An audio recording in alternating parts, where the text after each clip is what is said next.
Hello, I'm Paul Ford. And I'm Rich Ciotti. And you're listening to Reqless, Reqless, the podcast about how AI is changing the world of software.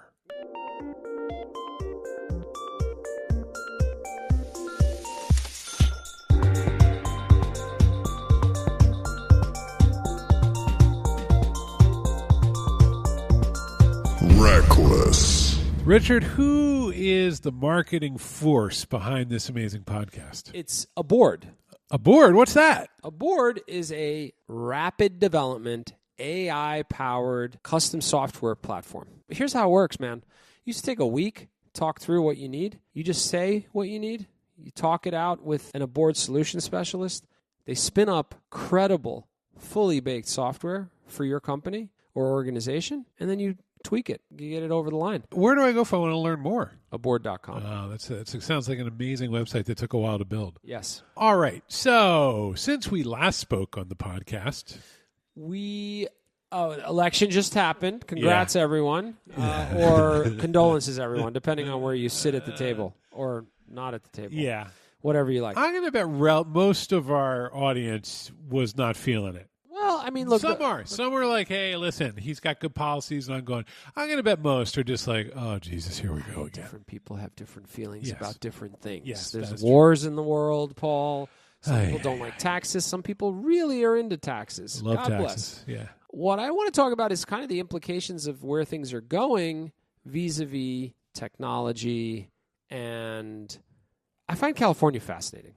Okay. I'll tell you why. Why? California is a highly regulated state. The tax drives Silicon Valley insane. It drives, but yet Silicon Valley's there. Yeah, no.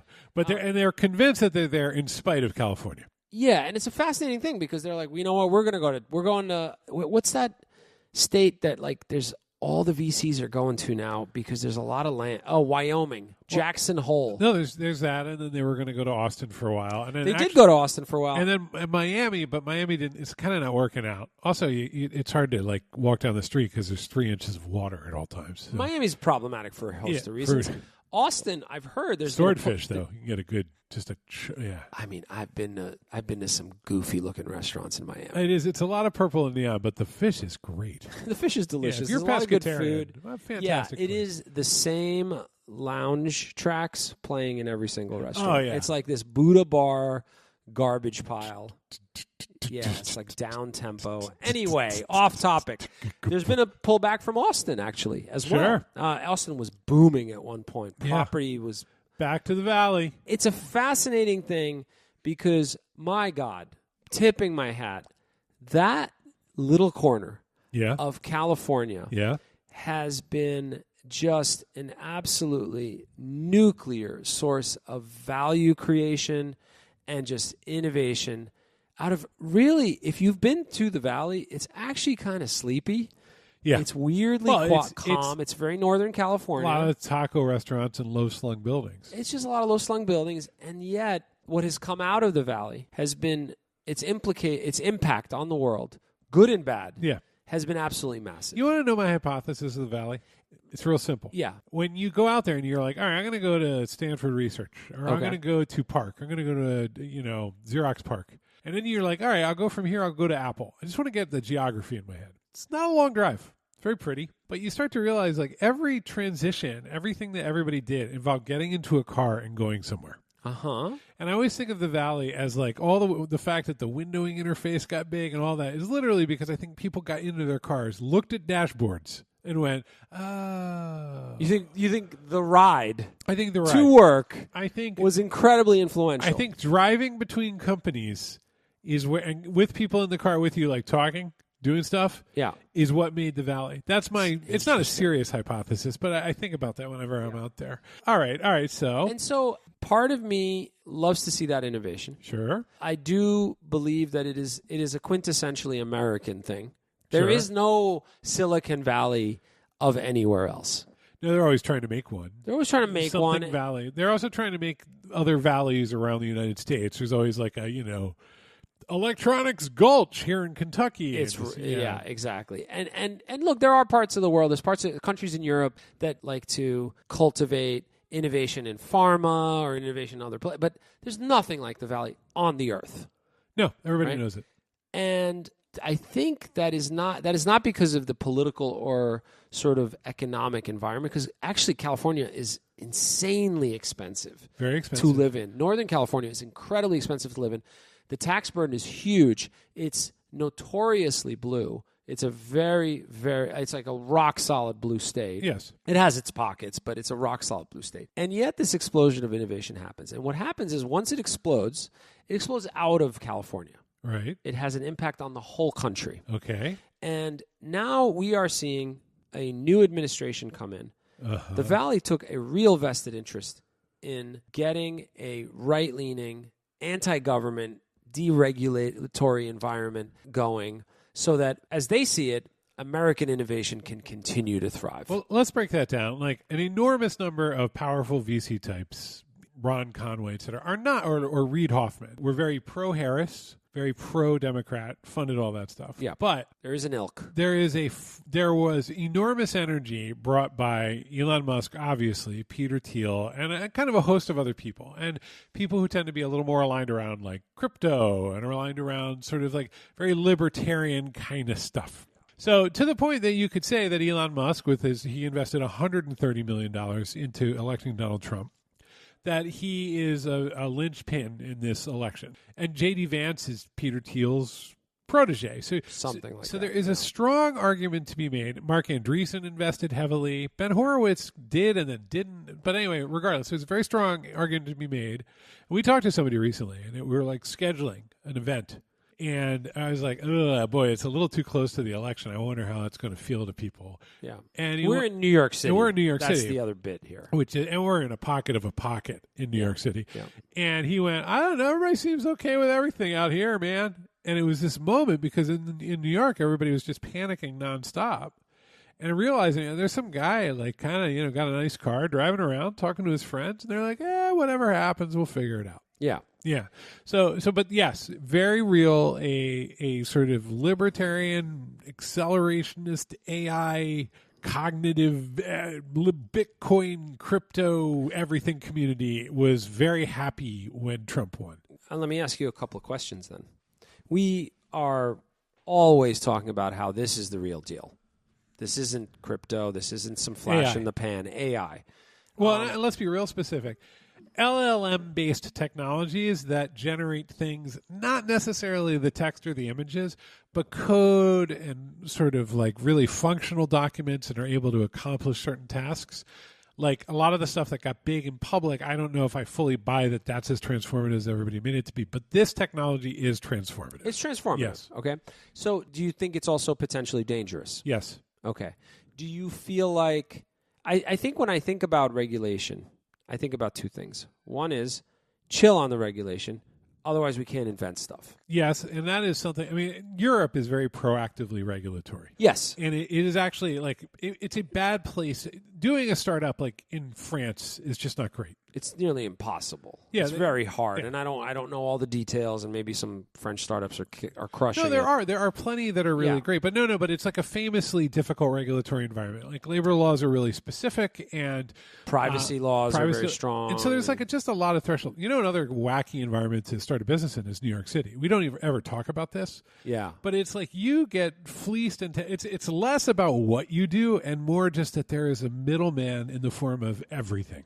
Yes. Like renting an office is an absolute nightmare here, and taxes are extremely, extremely high. Extremely high. The legacy of classic New York banking and media still dominates the mindset in New York. And look, the truth is a lot of people do want to be here. You can create incredible value in New York City if you're willing to stomach. It does drive you to a brutal sales culture at your software company, right? Because you have more to make up than somebody in Kansas does. Absolutely. Yeah. Absolutely. Okay. So you were saying about like AI, is it dangerous, regulatory? Well, I guess I don't know how many times we can step in the same shit. You mean by electing Donald Trump twice? No, by essentially letting wow, look at the aura and glow coming off of that new technology invention we just let out into the wild. And then you let it out into the forest and it comes back a giant fire-breathing monster. Well, I think this is a really... let me clarify. Okay, it was I went too deep into metaphor land. Social media, phones, and kids. Like, these are things like, wow, this is awesome. And then, like, people's brains are melting. People have body image issues. Governments are manipulating other governments and other elections. Misinformation, disinformation. The list goes on.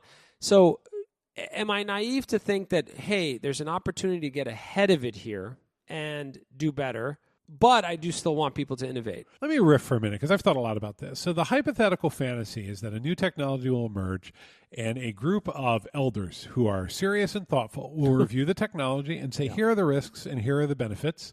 Let us culturally define each one of those, discuss it, reach consensus, and then decide which parts to release. Yeah. And that is the academic fantasy of danger, of dealing with danger. Yeah.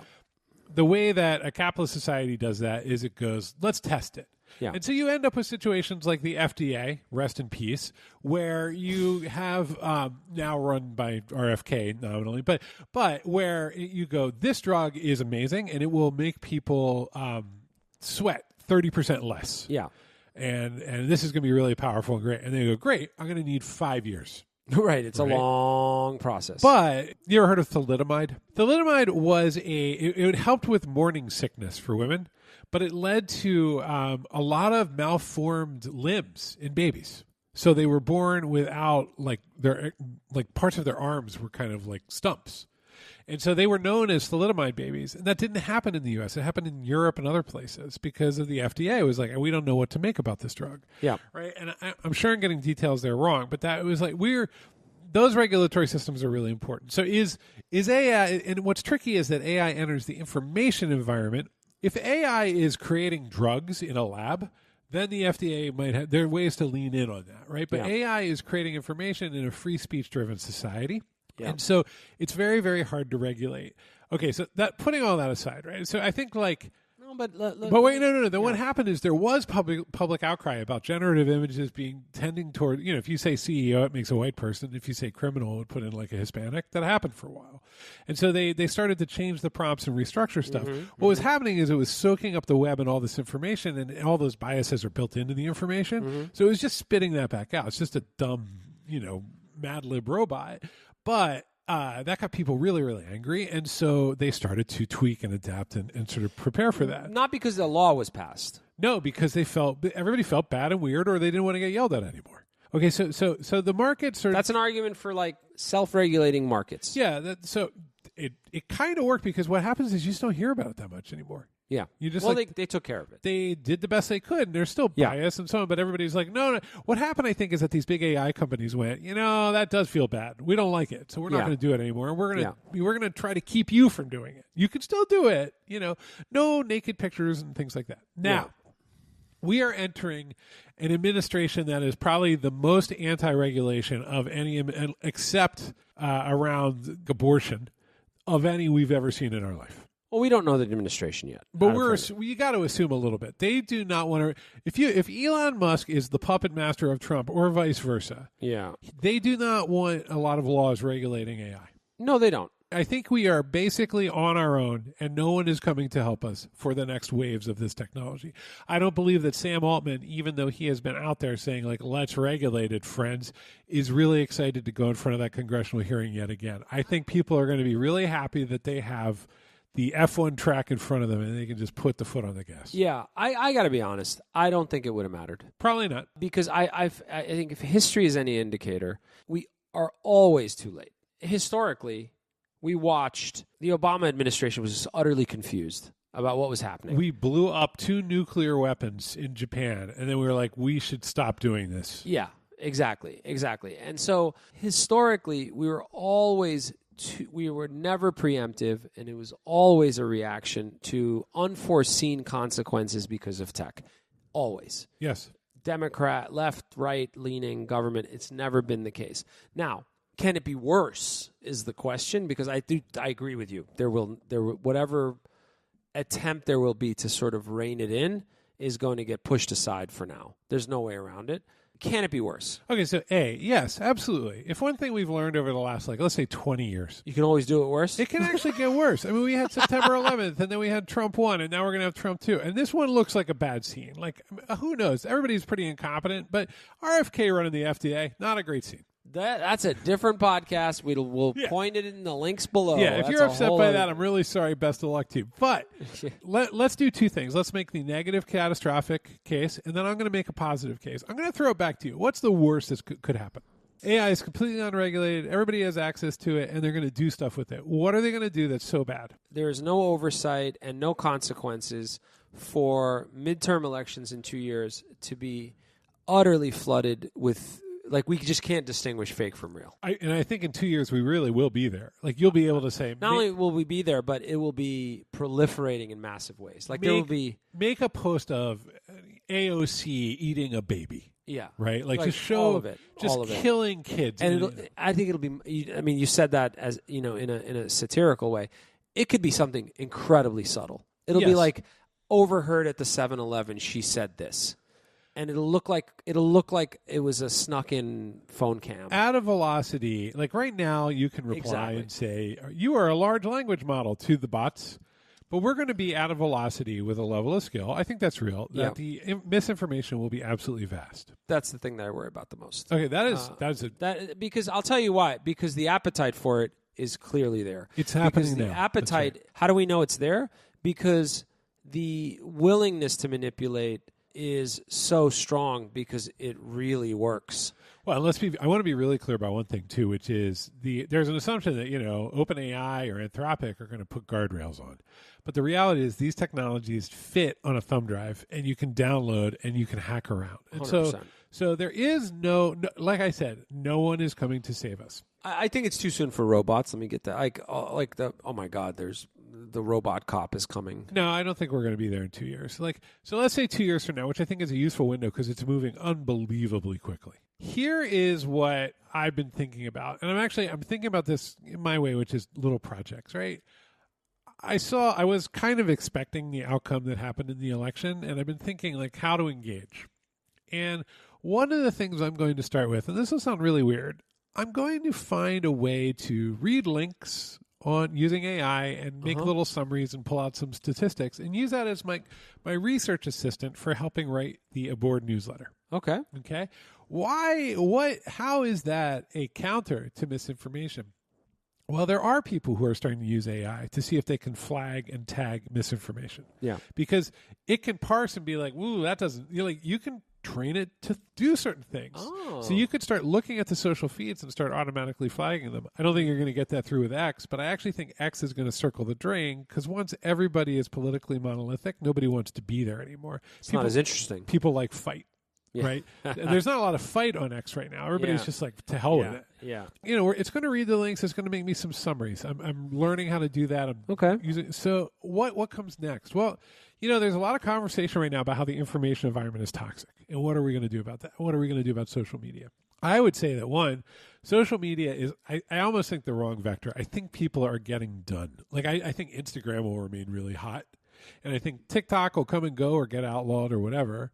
But the power move in all of this is email newsletters. And when I look at email newsletters, and people are like, the Democrats have to make their own, their own social network or their own Fox News or whatever. Okay, you're not going to do that in 2 years. But what you can do is you can send literally 100 million people some good email newsletters every morning. Don't saturate their brain. Tell them to ignore all the other stuff and live their lives. But I'll give you just what you need to know.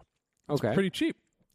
And it's kind of cut off from the drama. You can't get into a lot of circular stuff. There's no way to scream at each other. So now what I could do is start using AI to gather news and indicators by looking at lots of different feeds, track them, put them into a little bit of a dashboard, and that can become my newsletter. I can start to have custom experiences for people on a per state basis and so on. I can aggregate news. I can summarize. I can visualize. I can do all kinds of stuff if I think about the AI-enabled newsroom.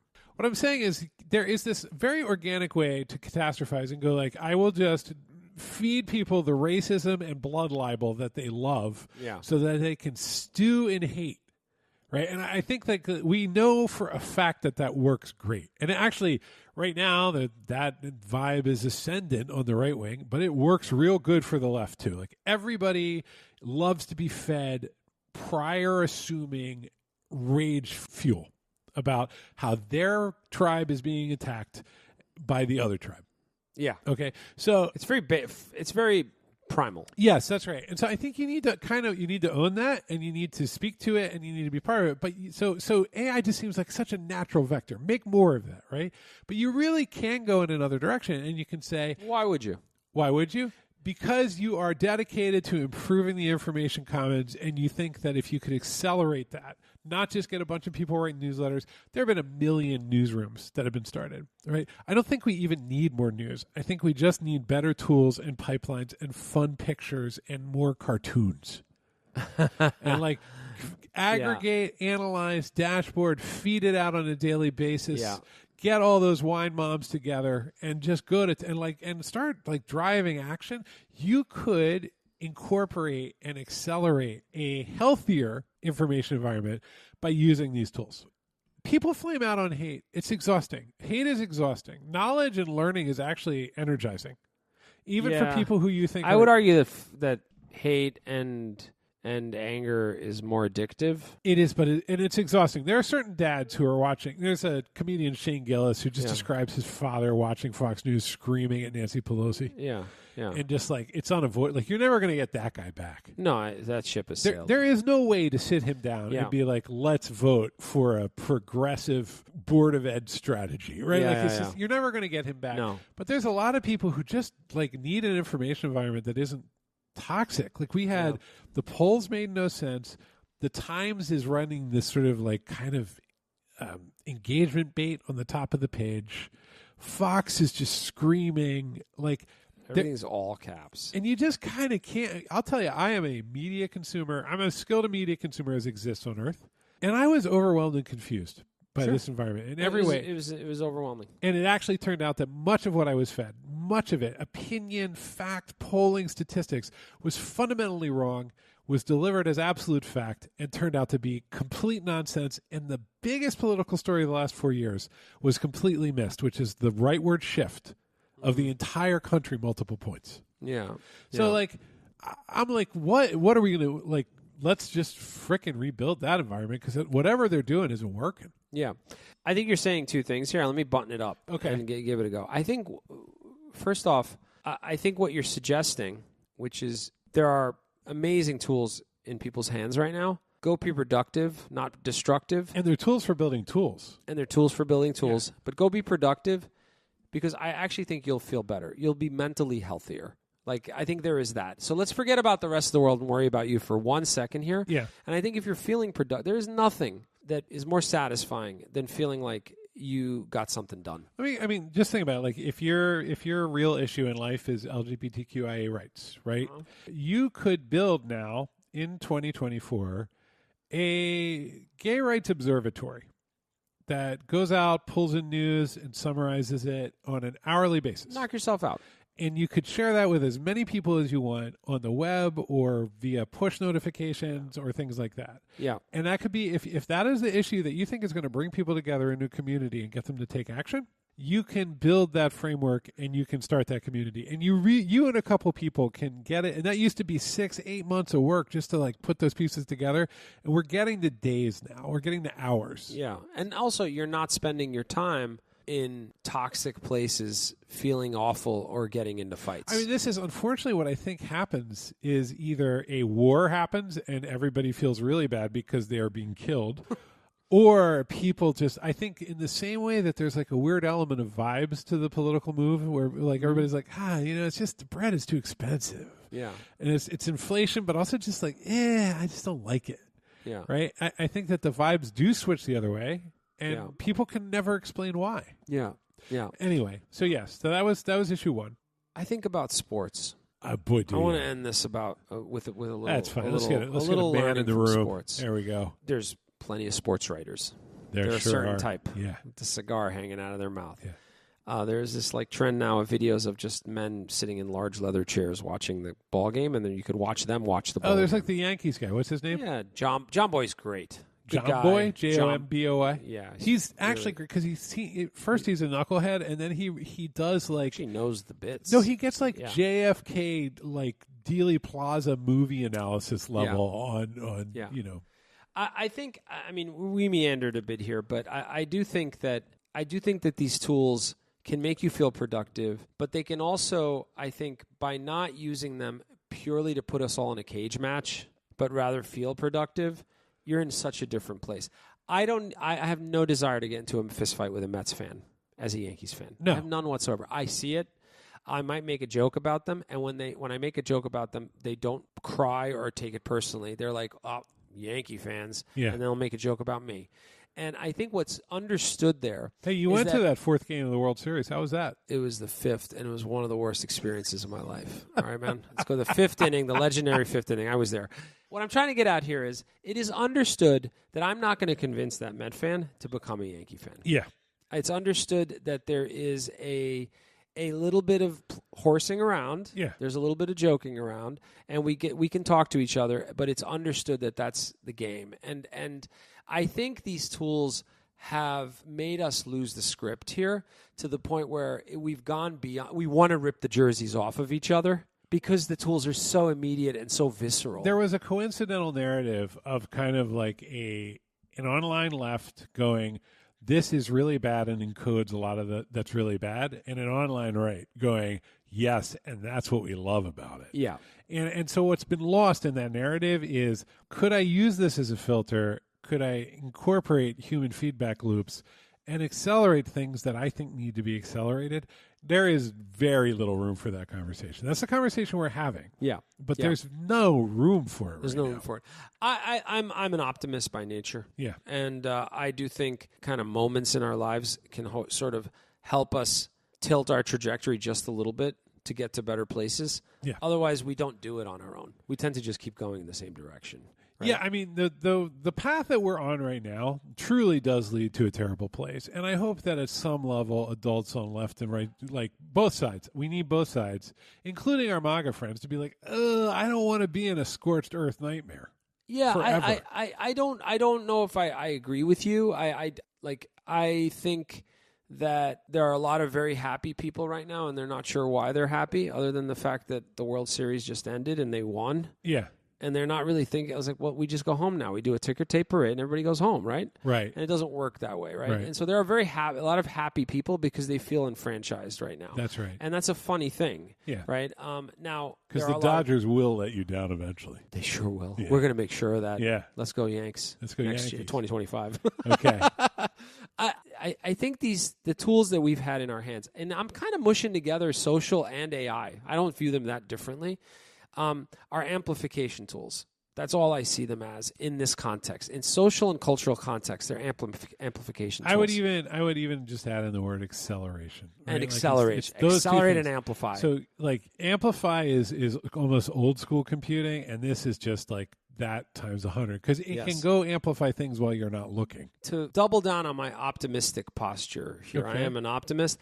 I think the power of these tools can also help us get to a better place and actually understand each other better. And I think that is one of those things that I'm not going to sit here and write the spec on that, but I do believe it can happen because it is an utterly curious thing to go into places you've never been to before, even if you think they're terrible places or you have assumptions and stereotypes about them.